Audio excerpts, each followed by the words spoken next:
Le dispositif de sécurité est impressionnant. Le long des 120 km qui séparent Alger de Tizi Ouzou, tous les 100 mètres, un gendarme ou un policier. C'est que la veille de la visite, un colonel de l'armée a été tué dans l'explosion d'une bombe dans une localité voisine.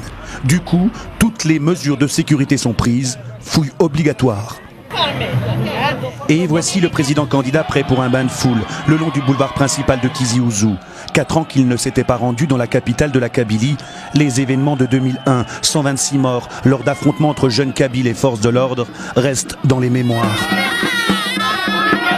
Pourtant, l'accueil est chaleureux. On se bouscule pour serrer la main du président candidat. La plupart ici affirment vouloir tourner la page et apportent un soutien inconditionnel à la candidature Bouteflika.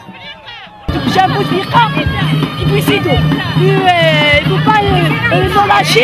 gens disent qu'il n'est pas aimé, c'est des gens qui le représentent quand même. Belle unanimité, pas sûr. Parmi la foule, d'autres sons de cloche réussissent à se faire entendre. C'est pour rien les élections. C'est pour rien. Les élections en Algérie, c'est pour rien. Pas de travail. Pas de travail. Pas de travail.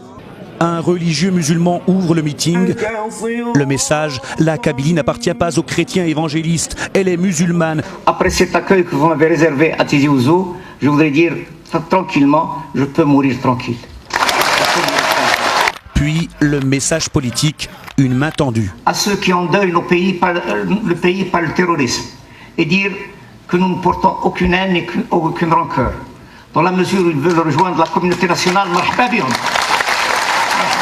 c'est le principe de la réconciliation nationale. Aux terroristes, quitter le maquis contre une amnistie. Sans quoi le président candidat avertit, l'armée sera là pour répondre.